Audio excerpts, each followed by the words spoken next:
Lethargic Sloth here, and it's time to talk about the United Kingdom.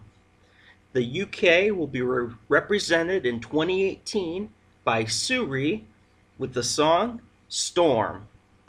If I had to describe the song in one word, it would be robotic. The song is very put together and processed, I would say overly processed, overly planned.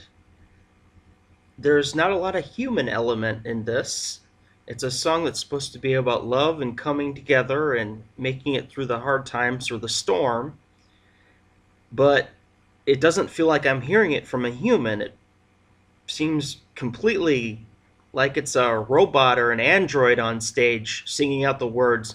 There's no emotion, there's no feeling with this. So before I get into the song review specifically, you already kind of know what direction the review is going to go in. I want to talk a little bit about Eurovision You Decide 2018. So there were 6 songs, and really I didn't feel very strongly for any of them. I was very disappointed by the song selection as I was for Switzerland. You had Goldstone, I Feel the Love. I did not feel the love for this song. Asanda with Legends, which I thought sounded the best as a studio version, but hearing it live, it was not good. She was very off on her vocals and tried to do too much choreography, and it really hindered her vocal performance. Rhea with Crazy. Then Liam Tamne with Astronaut, which was just atrocious. The song, not his voice, but the song is very cringy. Jazz Ellington with You. I think Jazz was my favorite singer, but I did not like the song at all. And then SuRie with Storm, which won. It was kind of a surprise. It wasn't even in the top 3 from the bookies, I believe. I believe it was Asanda 1, Jazz 2, and Goldstone 3. So SuRie winning was kind of a shocker. But listening to the live vocals, I think she probably sounded the best of the group. So based on performance and merit from a performance and the song, which I feel is not the strongest song in the world, but compared to the others, it's not much worse or better than any of them. I think they're all kind of the same. A lot of them sound overproduced and mechanical. So maybe the best one of the night did win. So back to the review we've come here to discuss. SuRie actually has a history at Eurovision. She was a backing vocalist for Belgium in 2015 with Loïc Notet, and then again with Blanche in 2017. She said she's excited this time to not be a turncoat and to represent Britain, as she is British through and through. So what's good about this song? Well, it has an interesting beat. It keeps you moderately interested in an otherwise uninteresting song. SuRie really does have a good voice, but I think in order for you to improve this presentation, they need to showcase her more and cut out some of the production. She kind of gets lost in all the chaos of the song, but she does have a pleasant and strong voice, and I think she will sound fine live in Lisbon. She has a much better voice than entrants from Switzerland and Czech Republic thus far. I think one thing, she's got a very nice personality. She interviews very well. She's intelligent and confident, and we need to see this on stage. This is something that she has. They just need to put it in the program, because right now I feel it's so bland, the presentation on stage. I don't feel like I'm getting any of her. I don't feel the conviction of the song. I don't feel any of like, this is a song, listen. That's all I'm getting from listening to it. So what's bad about this song? This is the kind of song that I hate in general. I really do. It's a peace, love song. I've stated my reasons for hating songs like this. They are generic, overdone at Eurovision, and sing about emotion and these strong emotions, but rarely come off as emotionally strong. You don't get the feelings from them. We live in a world that needs to talk less of peace and love and more talk of common sense, logic, and facts. Songs like this rarely ever hit their mark, and this one fails so much at that to give you a feeling of happiness, passion, desire. I feel completely cold and empty listening to this. I've heard this song before, although done much better in the past. If you want to hear a similar song done right, listen to Gary Allan's Every Storm Runs Out of Rain. Now, that's a great song that's actually interesting. And no, it's a little bit different theme. Similar themes, but different. But that song's pretty good, so check it out if you like listening to different music. The staging for this song is simply awful and uninteresting, and it does not fit the song. It reminds me of that staging that Germany used last year, and I hope they can think of something or do a better job organizing that at Lisbon. And I'm not going to go into a huge political rant here, but I'll point this out.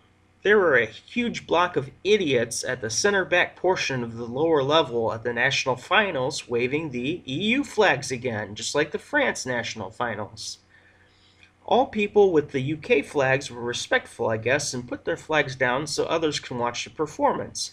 But the EU jackasses were waving theirs and keep getting into the shots. It's almost like the global elitists wanted them to sit there so they can get in the frame or something. I know there's a ton of United Kingdom propaganda against Brexit targeting the young, ignorant, and uninformed, but UK, you did the right thing. The EU contributes to the migrant crisis, not helps it. Only the young and the naive vote for their own slavery. So what's my rating for this song? Right now I have to give it a 4. It's a solid 4 for me.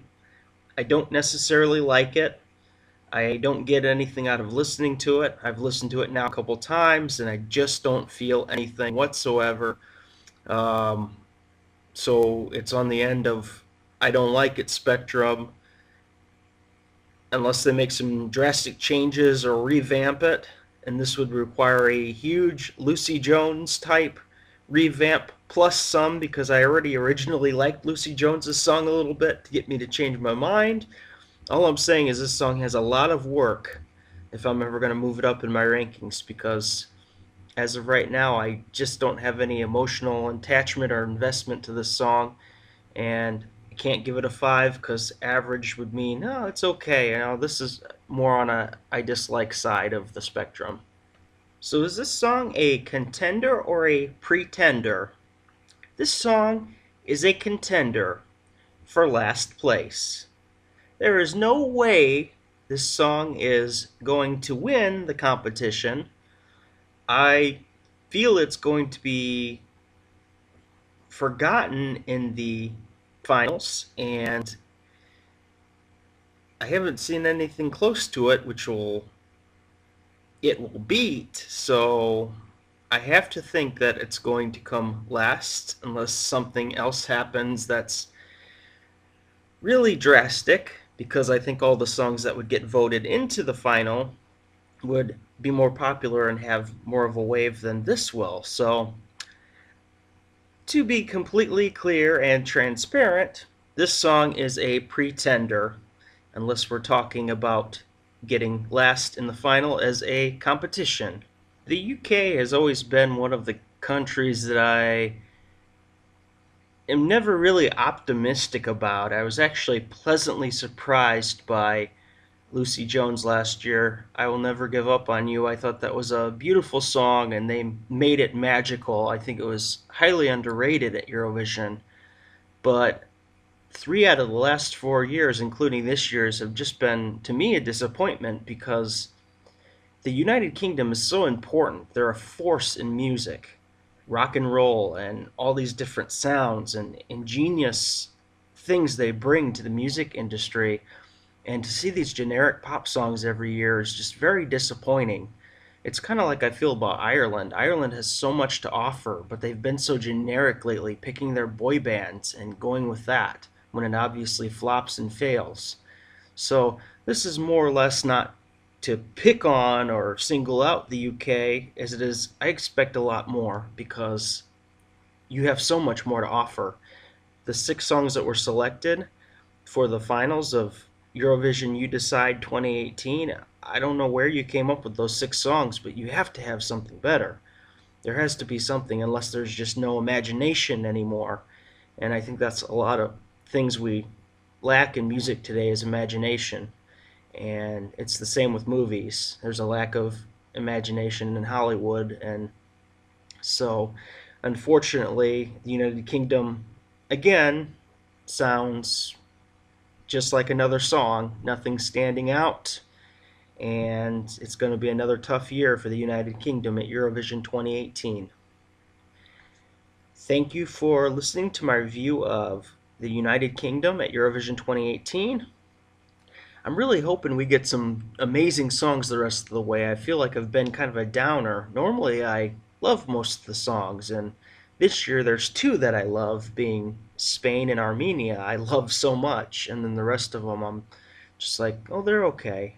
I guess Malta I like pretty well too, but uh, I'm hoping. I can't wait for Italy because I always love Italy. I usually do. I hope there's not a disappointment there, and I thinking maybe I'll be a Sweden fanboy this year.